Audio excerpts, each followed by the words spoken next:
Welcome back my YouTube channel. എല്ലാവരും സുഖമായിരിക്കാമെന്ന് വിചാരിക്കണോ? ഞാനും സുഖമായിരിക്കുകയാണ്. ഇപ്പം ഞാൻ കുറച്ചായിട്ട് ഡയറ്റൊക്കെ ചെയ്ത് വണ്ണൊക്കെ ഒന്ന് കുറച്ച് ഒന്ന് സ്ലിം ആവണമെന്നല്ല, ഹെൽത്തി ആയിരിക്കണം എന്ന് വിചാരിക്കുകയാണ്. ഞാൻ ഈ പറഞ്ഞ പോലെ ആക്ച്വലി എനിക്ക് 29 ആണ്. കമ്മിങ് ഓഗസ്റ്റിൽ എനിക്ക് 30 ആവും. സെഞ്ചുറി അടിക്കുമെന്ന് പറഞ്ഞ പോലെ ഞാൻ 30 അടിക്കും. സോ അപ്പോൾ എനിക്ക് എന്താ വെച്ചിട്ടുണ്ടെങ്കിൽ എൻ്റെ രണ്ടും സിസേറിയനായിരുന്നു. എനിക്ക് ബോഡി പെയിൻ, പിന്നെ രണ്ടാമത്തെ നിധിയുടെ പ്രഗ്നൻസിക്ക് ശേഷം, ഡെലിവറിക്ക് ശേഷം എനിക്ക് ഒരു രീതിയിലും ഒരു തരത്തിലും എന്താ പറയുക, ഒരു റിലാക്സേഷൻ കിട്ടിയിട്ടില്ല. ഞാൻ റെസ്റ്റ് എടുത്തിട്ടില്ല. എനിക്ക് ഭയങ്കര നമ്മുടെ ഈ നട്ടലിൻ്റെ അവിടെ ഇഞ്ചക്ഷൻ എടുത്തോടത്തേ മറ്റേ സ്പൈനൽ അനസ്തേഷ്യ എടുക്കുമല്ലോ, അതെനിക്ക് ഭയങ്കര പെയിനുണ്ട്. എനിക്ക് തണ്ടൽ വേദന, കാല് വേദന, ജോയിൻറ്റ് പെയിന്. എൻ്റെ ദൈവം, എനിക്കില്ലാത്ത വേദന ഇല്ല. രാവിലെ ഉറക്കം ഉണർന്ന് നടക്കുമ്പോഴൊക്കെ എനിക്ക് അവിടെ ഇവിടെയൊക്കെ എന്തൊക്കെ ഒച്ചയൊക്കെ കേൾക്കുക. അപ്പം ഞാൻ വിചാരിച്ചു ദൈവമേ തട്ടിപ്പോവാറായ. അല്ല, ഞാൻ ദൈവം ഈ 30 വയസ്സാവണതിൻ്റെ ഇടയ്ക്ക് ഇങ്ങനെയൊക്കെ വരൂ. എൻ്റെ അമ്മയ്ക്കൊക്കെ ഈ അടുത്തൊക്കെയാണ് കാലുവേദനയൊക്കെ തുടങ്ങിയത്. അപ്പം ഞാൻ എൻ്റെ അമ്മയുടെ പ്രായമാകുമ്പോഴേക്കും പടാവും. അപ്പം ഒന്ന് ആലോചിക്കുക. അപ്പം ഞാൻ എന്തായാലും ചോദിച്ചു, നമുക്ക് നമ്മുടെ പിള്ളേരെയൊക്കെ ഒന്നൊരു ലെവലിൽ എത്തിക്കേണ്ടവരെങ്കിലും ജീവനോടെ ഇരിക്കേണ്ടടാ. സോ അതുകൊണ്ട് അത് മാത്രമല്ല കേട്ടോ, നമുക്ക് നമ്മുടെ ഹെൽത്ത് ഓൾവേസ് എന്താ പറയുക, നമ്മൾ നോക്കണം. അതല്ലാന്നുണ്ടെങ്കിൽ ഒന്ന് വീണ് എടുക്കുമ്പോഴാണ് നമുക്ക് മനസ്സിലാവുള്ളൂ. അതെനിക്ക് ഈ ഒരു 2-3-4 മാസമായിട്ട് എനിക്ക് മനസ്സിലായി. ഒരു രണ്ട് മാസമല്ല, ആക്ച്വലി ഈ ന്യൂ ഇയർ ടൈമിലാണ് എനിക്ക് മനസ്സിലായത്. നമ്മളൊന്ന് താന്ന് എടുക്കുമ്പോൾ നമ്മുടെ കൂടെ ആരൊക്കെ ഉണ്ടാവും എന്ന് മനസ്സിലായ. അപ്പം അങ്ങനെയാണെങ്കിൽ ഞാനൊന്ന് വീണ എന്തായിരിക്കും. പിന്നെ നമ്മളങ്ങനെ വീഴാൻ നിൽക്കരുത്. അപ്പം നമ്മൾ അതിന് മുമ്പ് സ്ട്രോങ് ആയിട്ട് സട ഉടനെ എണീക്കണം. അപ്പോൾ അതിന് വേണ്ടിയിട്ട് ഞാൻ ഡയറ്റ് പ്ലാനൊക്കെ ചെയ്ത് എക്സസൈസൊക്കെ ചെയ്ത് നല്ല കല്യാണം കഴിഞ്ഞതിന് മുമ്പ് ഞാൻ എങ്ങനെയായിരുന്നോ അതിലേക്ക് ഞാൻ എത്തിക്കും. പക്ഷേ പട്ടിണി കിടന്നുകൊണ്ടല്ല, അതുകൂടി മനസ്സിലാക്കണം. പട്ടിണി കിടന്നുകൊണ്ടല്ല, വിത്ത് എക്സസൈസ്, വിത്ത് ഡയറ്റ്. നമുക്കിഷ്ടമുള്ള എല്ലാം കഴിക്കാം, മിതമായ രീതിയിൽ കഴിക്കണം എന്ന് മാത്രം. അങ്ങനെ വെച്ചിട്ട് അപ്പോൾ ആക്ച്വലി ഞാൻ ഡയറ്റ് പ്ലാനിൻ്റെ കാര്യം പറയാനെടുത്ത വീഡിയോ അല്ല, ഞാൻ പറഞ്ഞു വന്നപ്പോൾ പറഞ്ഞു പോയെന്ന് മാത്രം, അത്രേ ഉള്ളൂ. ആക്ച്വലി ഇന്നും ഒരു ഹെയർ കെയർ വീഡിയോ ആണ് ചെയ്യാൻ പോകുന്നത്. ഡയറ്റ് പ്ലാനൊക്കെ തുടങ്ങിയ സമയത്ത് ഏറ്റവും എന്താ പറയുക ചിന്തിച്ചൊരു കാര്യമാണ്. എൻ്റെ ഫ്രണ്ട് പറഞ്ഞു, മുടി കൊഴിയരുത് മോളെ ഡയറ്റ് എടുക്കുന്ന സമയത്ത്. സോ അത് നല്ല രീതിക്ക് മുടി കൊഴിച്ചിലുണ്ടാക്കും ഡയറ്റ്, ചില കാര്യങ്ങൾ. അപ്പോൾ അതിനനുസരിച്ചുള്ള പ്രോട്ടീൻ നമ്മൾ നമ്മുടെ ഹെയറിന് കൊടുക്കണമല്ലോ. മാമുണ്ടാൻ മാത്രം പോരാ, നമ്മുടെ മുടിയിൽ നോക്കണം. അപ്പോൾ അതിന് വേണ്ടിയിട്ട് ഞാൻ കണ്ടുപിടിച്ച ഒരു ഹെയർ കെയർ പാക്കാണ്. സോ സ്റ്റാർട്ട് ചെയ്യാം നമുക്ക്. അതിനു മുമ്പ് നിങ്ങൾ എന്നെ ആദ്യമായിട്ടാണ് കാണുന്നുണ്ടെങ്കിൽ വീഡിയോ എടുത്തോട്ട് താഴെ കാണുന്നത് സബ്സ്ക്രൈബ് ബട്ടൺ പ്രസ് ചെയ്യണം. അതിൻ്റെ തൊട്ടടുത്ത് കാണുന്ന ബെല്ലൈക്കനോട് ഇന്ന് പ്രസ് ചെയ്യണം. എന്ന് വെച്ചാൽ മാത്രമാണ് വീഡിയോ എടുക്കുന്ന സമയത്ത് നിങ്ങൾക്ക് മിസ് ചെയ്യാതെ കാണാനായിട്ട് സാധിക്കുള്ളൂ. So let's get to the video. Okay, ഇതിലിപ്പോൾ അന്താരാഷ്ട്ര സാധനങ്ങളൊന്നും ആവശ്യമില്ല. ഞാൻ എടുക്കുന്ന ഐറ്റങ്ങൾ 2 നെല്ലിക്ക, അത്യാവശ്യം നല്ല വലുപ്പമുള്ള നെല്ലിക്ക എടുക്കണം. 2 നെല്ലിക്ക, പിന്നെ ഒരു കുഞ്ഞുള്ളി അല്ല സവാള, ഒരു മീഡിയം വലുപ്പമുള്ള ഒരു സവാള. ഇതാ മിക്സിയിൽ ഞാൻ ബാക്കിയൊക്കെ സാധനം അരിഞ്ഞിട്ടിട്ടുണ്ട്. പിന്നെ ഇതാ കറിവേപ്പില, നല്ല മണം. ഞാൻ ജസ്റ്റ് അടിച്ചിട്ട് ദിപ്പ വരാം. ഒരു സാധനം കൂടി ഇടണം, എന്താ അറിയൂ, തൈര്. അപ്പോൾ തൈര് ആഡ് ചെയ്യണം കേട്ടോ. പിന്നെ ആഡ് ചെയ്യാനുള്ള സാധനം എന്ന് വെച്ചിട്ടുണ്ടെങ്കിൽ തൈരാണ്. ഇത് ഞാൻ പാക്കറ്റ് പൊട്ടിച്ചതാണ്. ഏകദേശം എനിക്കുള്ള അളവ് എനിക്കറിയാം, അതാണ് ഞാൻ ഇങ്ങനെ ഒഴിക്കുന്നത് കേട്ടോ. സോ നിങ്ങളുടെ ഹെയറിനനുസരിച്ചുള്ള അളവ് നിങ്ങൾ ഒഴിക്കുക. ഓക്കെ, അപ്പോൾ ഇത് ഞാൻ അടിച്ചിട്ട് ദിപ്പ വരാം. ഓക്കെ, ഇതാ പാക്ക് സെറ്റാക്കി കൊണ്ടുവന്നിട്ടുണ്ട്. ഇനി ഇതിലേക്ക് നിങ്ങൾക്ക് കാണിച്ചു തരാം. ഞാൻ കുറച്ചും പാക്ക് സെറ്റാക്കി കൊണ്ടുവന്നിട്ടുണ്ട്. ഇനി ഇതിലേക്ക് ഇത് കണ്ടോ, ഇത് ഗോകർണത്തിൽ കുറച്ച്, ഇതിപ്പോൾ ഒരു സ്പൂണൊക്കെ ഉണ്ടാവും, 1 സ്പൂൺ 1.5 സ്പൂണൊക്കെ ഉണ്ടാവും. ഇത് വലിയ സ്പൂൺ കേട്ടോ. അപ്പോൾ അതിൽ സാധാ നമ്മുടെ വീട്ടിൽ ഉപയോഗിക്കുന്ന കോക്കനട്ട് ഓയിൽ, നല്ല കോക്കനട്ട് ഓയിൽ എടുത്തിട്ട് ജസ്റ്റ് ഇത്തിരി ഒന്ന് ഒഴിച്ചു കൊടുക്കുക. വെർജിൻ കോക്കനട്ട് ഓയിൽ ആയാലും വെച്ചാൽ കുറച്ചും കൂടി നല്ലത്. ഇനിയിപ്പോൾ ഈ കുറച്ച് പേര് എന്നോട് ചോദിച്ചു നല്ലെണ്ണ ഒഴിക്കാൻ പറ്റുമെന്ന്. നല്ലെണ്ണ ഒന്നും മുടിയിൽ ഉപയോഗിക്കുന്നതുകൊണ്ട് ഒരു കുഴപ്പമില്ല. പക്ഷെ അത് കഴുകി കളയണം, നിർത്തരുത്. നിർത്തിയിട്ടുണ്ടെങ്കിൽ സൂപ്പറാവും. നമ്മൾ അങ്ങനെ എണ്ണ പറ്റാത്തവർക്ക് ചിലപ്പോൾ അത് നല്ല പണിയാവും. അതുകൊണ്ട് ഇത് ജസ്റ്റ് ഇങ്ങനെ നല്ല പോലെ ഇങ്ങനെ മിക്സ് ചെയ്ത് കൊടുക്കുക. ആക്ച്വലി എനിക്ക് മറ്റേ എന്താ പറയുക, മറ്റേ ഇതിൻ്റെ മണം ഇഷ്ടമല്ല കേട്ടോ. വെണ്ടയ്ക്കയുടെ മണം എനിക്ക് തീരെ ഇഷ്ടമല്ല. കണ്ടോ എൻ്റെ കൺസിസ്റ്റൻസി കണ്ടോ, നല്ല തീ കൺസിസ്റ്റൻസിയിലാണ് വന്നിട്ടുണ്ട് കേട്ടോ. നല്ല സാധനമാണ്. നിങ്ങൾക്ക് വേണമെങ്കിൽ ഇത് ഇങ്ങനെ തന്നെ തേക്കാം. ഞാനിപ്പോൾ ഫ്രിഡ്ജിൽ വെക്കണില്ല, കാരണം എന്താ വെച്ചാൽ ഇവിടെ ഭയങ്കര ചൂടാണ്. അപ്പോൾ ചിലപ്പോൾ ഫ്രിഡ്ജിൽ വെച്ചിട്ട് അയ്യോടാ ഒരു നെല്ലിക്കയുടെ അയ്യോ ഒരു നെല്ലിക്കയുടെ മുട്ടയല്ലല്ലോ, എന്നിട്ട് ഒരു വലിയൊരു കുരു, സോറി. അപ്പോൾ അത് ജസ്റ്റ് എടുത്തിട്ട് നമ്മുടെ വേണമെങ്കിൽ ഫ്രിഡ്ജിൽ വെക്കുന്നവർക്ക് കുഴപ്പമില്ലെങ്കിൽ കുഴപ്പമില്ല. പക്ഷേ എനിക്ക് ചിലപ്പോൾ പണി കിട്ടും, കാരണം ഇവിടെ ഭയങ്കര ചൂടാണ്. അപ്പോൾ അതുകൊണ്ട് ഞാൻ റിസ്ക് എടുക്കാൻ നോക്കണില്ല. അപ്പോൾ ഞാൻ ഇപ്പം തന്നെ പാക്ക് ഇടാൻ പോവാ. സോ കാണാം.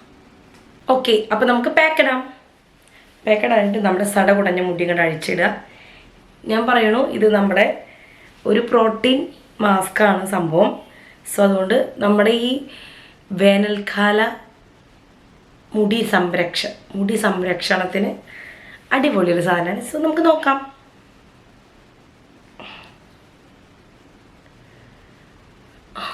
നല്ല രസമുണ്ട് കേട്ടോ പിടിക്കാൻ.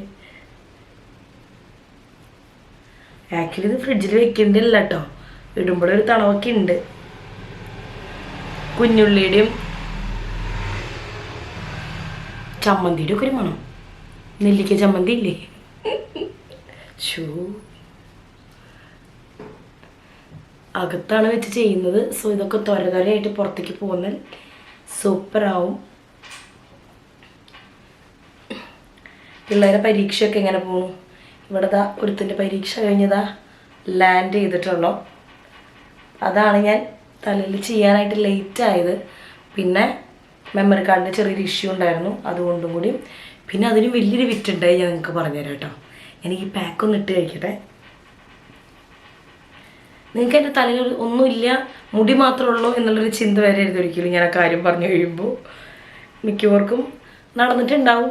എന്നെപ്പോലെയുള്ള ബുദ്ധി കുറവുള്ള ആൾക്കാർക്ക് ചിലപ്പോൾ പെട്ടെന്നുണ്ടാവും, അതുകൊണ്ടാണ്. സോ ഈ പാക്ക് ഞാൻ ഫുൾ എടുത്തേട്ടാ. ഓക്കെ, അപ്പോൾ നല്ല പോലെ മുടിയിൽ ഞാൻ തേച്ച് വെച്ച് പിടിപ്പിച്ച് സെറ്റാക്കിയിട്ടുണ്ട്. സോ എൻ്റെ മേലൊക്കെ വീഴും, നിങ്ങളൊന്നും മൈൻഡ് ചെയ്യരുത്.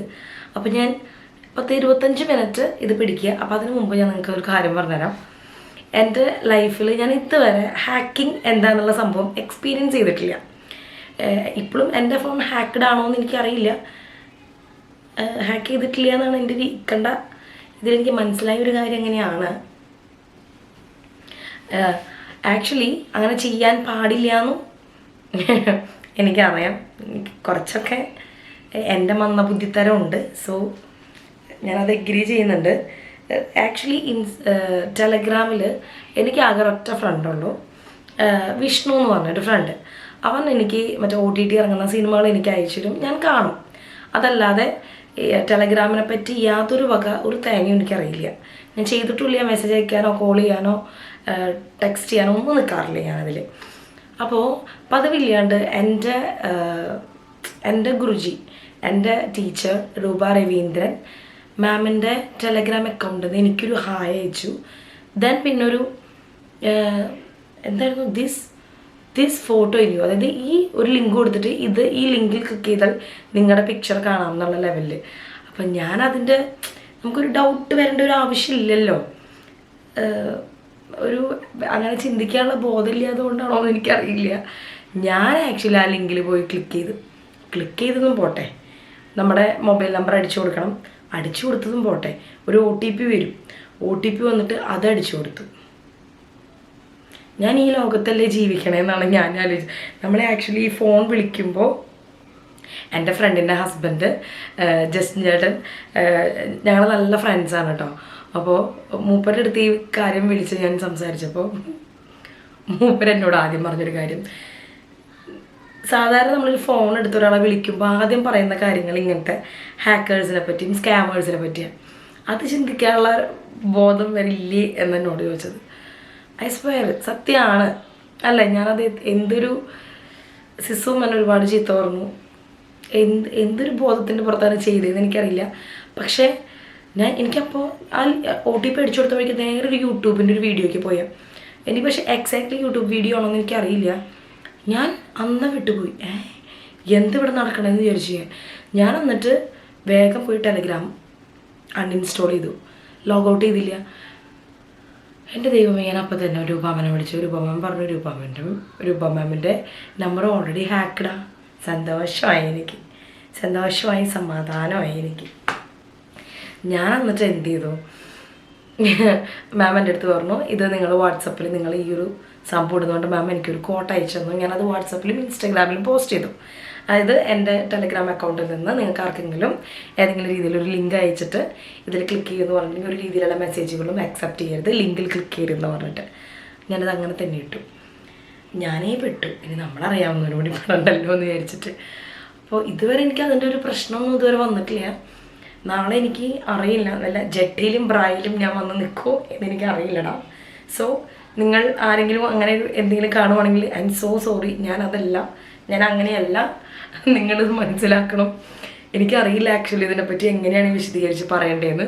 ബിക്കോസ് അങ്ങനത്തെ എന്തെങ്കിലും സിറ്റുവേഷൻ നിങ്ങൾ വരുവാണെങ്കിൽ ദയവ് ചെയ്ത് ഇങ്ങനെയുള്ള ലിങ്കുകളിൽ ക്ലിക്ക് ചെയ്യരുത്. എന്നെ പോലെ ബോധമില്ലാത്ത പണിക്ക് നിൽക്കരുത്. എനിക്ക് ഇതുവരെ ഒരു പ്രശ്നങ്ങളും ഇതുവരെ ഞാൻ നോട്ടീസ് ചെയ്തിട്ടില്ല. ഞാൻ വീണ്ടും ടെലഗ്രാം ഞാൻ എൻ്റെ വേറൊരു ഫ്രണ്ടിനെ വിളിച്ചപ്പോൾ അവനെനിക്ക് പറഞ്ഞു തന്നു ടെലഗ്രാം രണ്ടാമത് ഇൻസ്റ്റാൾ ചെയ്തിട്ട് ആക്ടിവേറ്റ് ചെയ്യിപ്പിച്ചിട്ട് ലോഗൗട്ട് ചെയ്തിട്ട് അത് ആക്ടിവേറ്റ് ചെയ്യിപ്പിച്ച് നോക്കാൻ പറഞ്ഞു. എന്നിട്ട് അതിൽ ഡിവൈസ് എത്ര എണ്ണം ആക്റ്റീവ് ആണെന്ന് നോക്കാൻ പറഞ്ഞു. അപ്പം അതിൽ എൻ്റെ മൊബൈൽ നമ്പർ മാത്രമാണ്, പക്ഷേ എൻ്റെ ഫോൺ മാത്രമാണ് ആക്ടിവേറ്റ് ആയിട്ടുള്ളത്. അപ്പോൾ വേറെ പ്രശ്നമൊന്നും ഇല്ല എന്നാണ്. അപ്പോൾ നിങ്ങൾക്ക് ആർക്കെങ്കിലും ഇതിനെപ്പറ്റി എന്തെങ്കിലും അറിയെങ്കിൽ കമൻറ്റ് ബിലോ. ഞാൻ വാട്ട് നെക്സ്റ്റ് എന്താ ചെയ്യേണ്ടതെന്ന് അറിയെങ്കിൽ ഒന്ന് പറഞ്ഞു തന്നാൽ സന്തോഷമാവും. സോ അതല്ലെങ്കിൽ തമ്പുരാനറിയാം. എനിക്കറിയില്ല ആക്ച്വലി എന്താണ്, എനിക്കറിയില്ല ആക്ച്വലി. പിന്നെ വരുന്നത് വെച്ച് കാണാം. എന്തായാലും തൂക്കിക്കൊല്ലൊന്നുമില്ലല്ലോ, നിസ്സാരപ്പെടാം, അത്രേ ഉള്ളൂ. ദെൻ അപ്പോൾ ഇതൊരു 25 മിനിറ്റ് വെക്കട്ടെ. എൻ്റെ കഥ പൊട്ടിച്ച് കഴിഞ്ഞാൽ പിന്നെ നിൽക്കില്ല നിങ്ങളപ്പോൾ. നിങ്ങൾക്ക് ആർക്കെങ്കിലും ഈ ഹാക്കിങ്ങിനെ പറ്റി അറിയുന്നുണ്ടെങ്കിൽ ജസ്റ്റ് കമൻറ്റ് ബില്ലോ എന്നൊന്ന് രക്ഷിക്കും. അയ്യോ, പിന്നെ ഒരു കാര്യം പറയാനായിട്ട് പറഞ്ഞു. ഈ ഹെയർ പാക്ക് നമുക്ക് നര വരുന്നതിന് മുമ്പ്, നമ്മൾ ഈ മെനപ്പോസൊക്കെ തുടങ്ങുന്നതിന് മുമ്പൊക്കെ നമുക്ക് ഭയങ്കരമായിട്ട് ഹെയർ ഫോൾ ഉണ്ടാവും. അത് ദെൻ മുടി നരയ്ക്കുന്നതിന്, അതിനൊപ്പം തന്നെ സ്പ്ലിറ്റ് എൻഡ്സ് ഉള്ളതിന്, മുടിമക്കായ എന്ന് ഞാൻ പറയാം, മുടിമക്കായ വരുന്നതിന് ഈ സംഭവം ഇത് കിട്ടുവാണ്. ആക്ച്വലി എൻ്റെ തലയിൽ മുടിമക്കായൊന്നും ഇതുവരെ വന്നിട്ടില്ല, പക്ഷേ എൻ്റെ ഫ്രണ്ട്സുകൾക്കൊക്കെ ഉപയോഗിച്ചിട്ട് നല്ല റിസൾട്ട് വന്നിട്ടുണ്ട്. സോ അതുകൊണ്ട് ട്രൈ ചെയ്ത് നോക്കിയിട്ട് പറയാം കേട്ടോ. നമുക്കപ്പോൾ ഹെയർ വാഷ് ചെയ്യാം.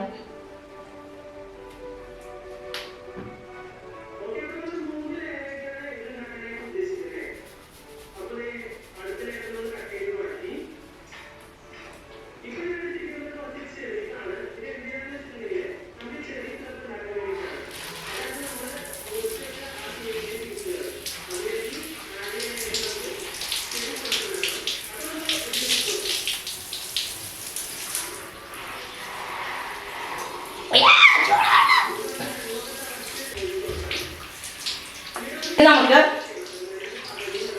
ഒരു കപ്പില് ഒരു 1/4 കപ്പ് വെള്ളം എടുക്കാം. അതിലേക്ക് നമ്മുടെ ഷാമ്പു, ഞാൻ ക്ലിനിക് പ്ലസ് ആണ് കേട്ടോ യൂസ് ചെയ്യുന്നത്.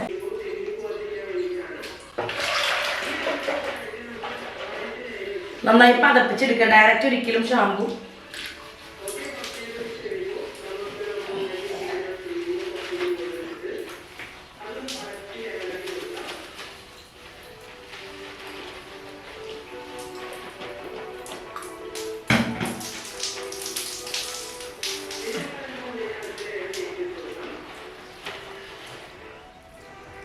പോടാ പട്ടി ദേവേ.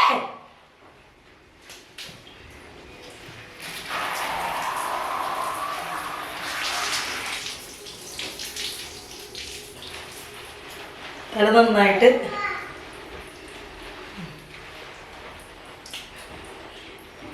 ക്യാമറ.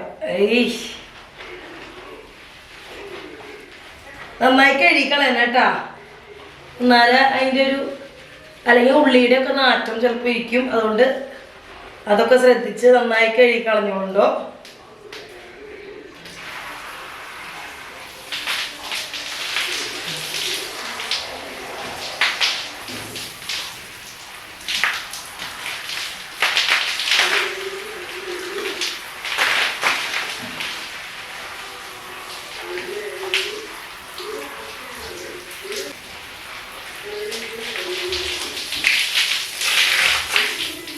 സുഹൃത്തുക്കളെ, ഞങ്ങളങ്ങനെ കുളിച്ചിരിക്കുകയാണ്. എൻ്റെ നീരാട്ടമൊക്കെ കഴിഞ്ഞു. സോ ഇതിനി ഉണങ്ങണം.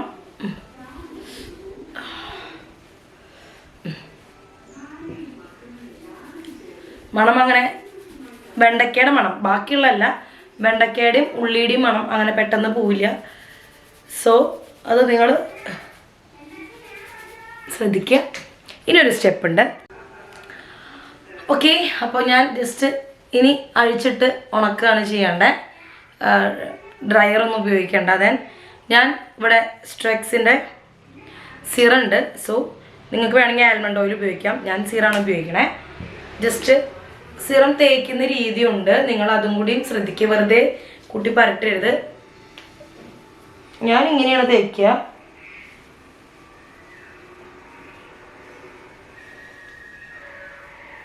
ഞാൻ ആക്ച്വലി ഇങ്ങനെ തേക്കുക, നിങ്ങളെങ്ങനെ തേക്കുകയെന്ന് എനിക്കറിയില്ല. എനിക്കിങ്ങനെ തേക്കുമ്പോൾ കുറച്ചും കൂടി ടപ്പയെന്ന് പറഞ്ഞോണം, മുടിയിലെല്ലായിടത്തും ആവുന്ന പോലെ തോന്നും ആക്ച്വലി. അതാണ്, കണ്ടില്ലേ? ഇത് എത്ര സമയം എടുത്തു? എല്ലായിടത്തും സീറായി. കണ്ടോ, എല്ലായിടത്തും സീറായി. സോ കണ്ടീഷണർ ഉപയോഗിക്കരുത് ഒരിക്കലും, പ്രത്യേകിച്ച് പാക്കുകൾ. നിങ്ങൾ വെറുതെ എണ്ണ ഇട്ട് ഷാമ്പു ഇട്ട് കഴുകിയിട്ട് വേണമെങ്കിൽ കണ്ടീഷണർ ഉപയോഗിക്കണമെങ്കിൽ ഉപയോഗിക്കാം. അതല്ലാത്ത പക്ഷം ഒരു കാരണവശാലും നിങ്ങൾ എന്താ പറയുക, കണ്ടീഷണർ ഉപയോഗിക്കരുത്. പാക്കൊക്കെ ഇടുന്ന സമയത്ത് നിങ്ങൾ കണ്ടീഷണർ, എനിക്ക് അഭിപ്രായമില്ല, കാരണം ഞാൻ അങ്ങനെ ചെയ്യാറില്ല. മറ്റേ എന്താ പറയുക, ഒരുപാടിപ്പോൾ ഡബിൾ ഷാമ്പു ഒക്കെ ചെയ്യണ സമയത്ത് കണ്ടീഷണർ ഇടാം ആക്ച്വലി. ഓക്കെ, അപ്പോൾ ഞാൻ ഉണങ്ങിക്കഴിഞ്ഞിട്ട് ഇത് എപ്പോഴാണ് ഉണങ്ങാതെ ആക്ച്വലി എനിക്കറിയില്ല. സോ ഇത് നല്ല അടിപൊളി പാക്കാണ് കേട്ടോ, നല്ല പാക്കാണ്. മുടി എന്ത് സുഖമായി വെച്ചിട്ടാ, നല്ല പാക്കാണിത്.